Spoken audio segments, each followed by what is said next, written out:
wabarakatuh. Perkenalkan, nama saya Marlona dengan NIM 311423064. Saya merupakan mahasiswa aktif jurusan Bahasa dan Sastra Indonesia semester 3 kelas C, Fakultas Sastra dan Budaya Universitas Negeri Gorontalo.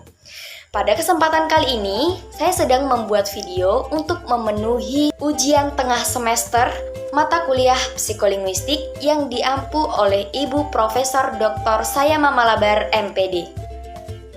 Langsung saja memasuki bagian yang pertama, apa itu hakikat psikolinguistik? Hakikat psikolinguistik merupakan kajian yang menggabungkan antara psikologi dan linguistik untuk memahami bagaimana manusia memproses sebuah bahasa. Ini mencakup cara kita memahami, memproduksi, dan mempelajari bahasa, serta bagaimana pikiran dan emosi mempengaruhi kemampuan berbahasa. Jadi, psikolinguistik fokus pada hubungan antara bahasa dan pikiran, serta bagaimana konteks sosial dan kultural mempengaruhi penggunaan bahasa. Menurut para ahli yang pertama, yaitu Piaget, mengaitkan perkembangan bahasa dengan perkembangan kognitif. Menurutnya, bahasa berkembang sebagai hasil dari interaksi antara proses mental dan lingkungan, dan perkembangan bahasa mencerminkan tahapan perkembangan intelektual anak. Menurut para ahli yang kedua, yaitu Steven Pinker, Pinker menyatakan bahwa bahasa adalah kemampuan alami manusia yang telah berevolusi sebagai bagian dari seleksi alam. Psikolinguistik dalam pandangan Pinker adalah studi tentang bagaimana otak manusia mengolah dan memahami bahasa dengan pendekatan biologis dan evolusioner.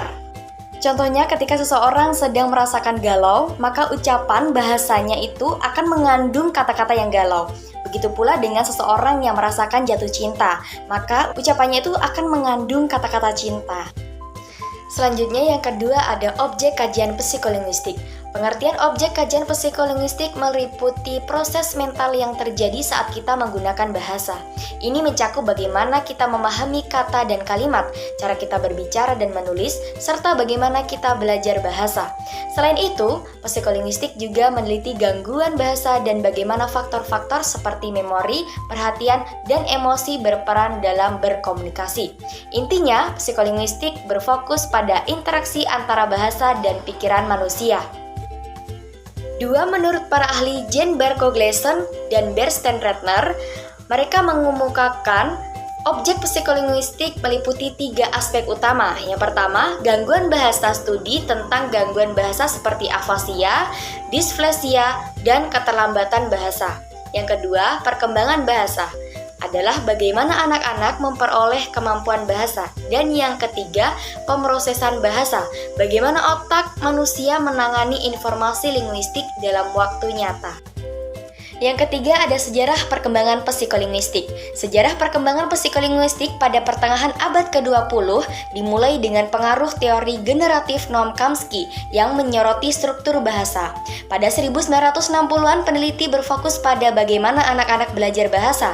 Masuk ke 1970-an dan 1980-an perhatian beralih ke proses kognitif dan neurolinguistik. Sejak itu, linguistik terus berkembang, mencakup sebagai metode dan pendekatan untuk memahami hubungan antara pikiran, bahasa, dan manusia.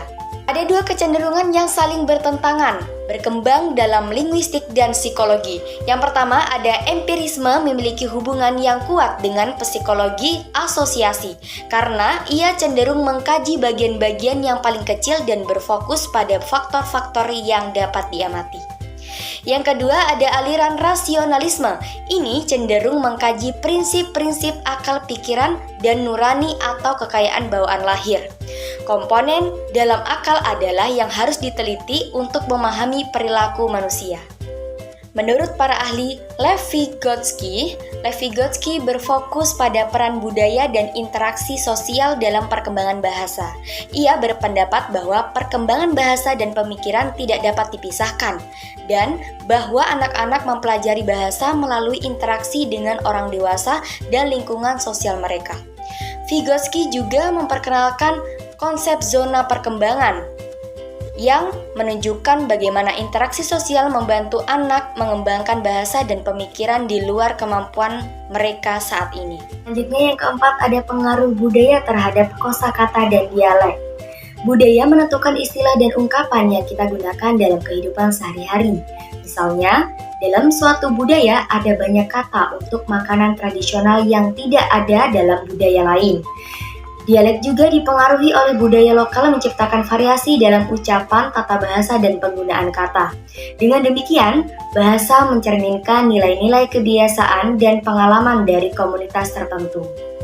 Kosakata dan dialek merupakan manifestasi dari bagaimana masyarakat memahami dan mengelompokkan pengalaman mereka dalam konteks budaya. Misalnya, kata-kata yang berkaitan dengan ritual, kepercayaan, atau struktur sosial akan berbeda dari satu budaya ke budaya lain. Para ahli yang bernama Lee Worf yang mengembangkan teori relativitas linguistik bersama Sapir berpendapat bahwa cara manusia melihat dunia dipengaruhi oleh bahasa yang mereka gunakan, yang pada dasarnya merupakan cerminan dari budaya mereka. Contoh, dalam bahasa Jawa, air artinya banyu, dan dalam bahasa Gorontalo artinya walo. Yang kelima, ada hubungan bahasa, berpikir, dan berbudaya. Pengertian hubungan bahasa, berpikir, dan berbudaya sangat erat. Bahasa adalah cara kita mengekspresikan pikiran dan perasaan. Cara kita berpikir juga dipengaruhi oleh bahasa yang kita gunakan.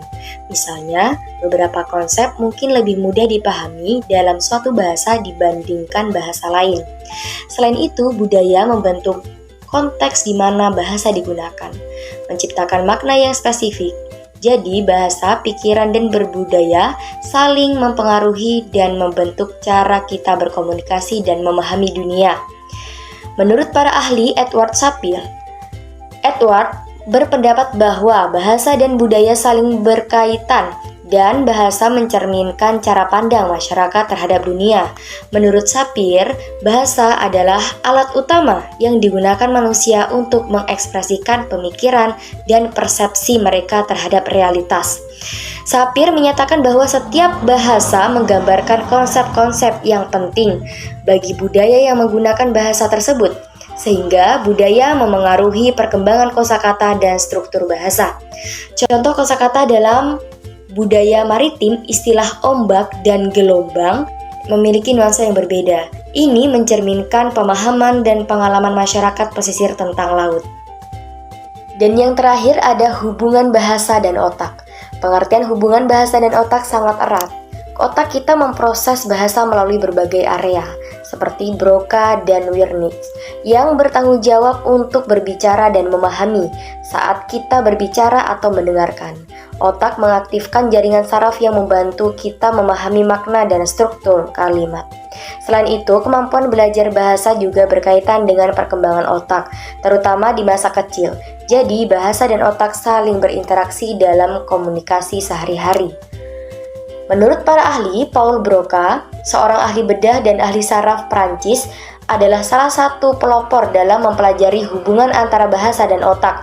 Pada tahun 1861, Broca menemukan bahwa kerusakan di bagian otak kiri depan, yang sekarang disebut area Broca, menyebabkan afasia Broca. Afasia ini ditandai dengan kesulitan dalam memproduksi bahasa, tetapi pemahaman bahasa tetap relatif baik. Temuan Broca menunjukkan bahwa area ini berperan penting dalam produksi bahasa, khususnya dalam struktur tata bahasa dan kemampuan berbicara. Contoh, pada saat saya menjawab pertanyaan dari teman-teman saya sewaktu presentasi di kelas, otak dan bahasa saya saling berkaitan erat.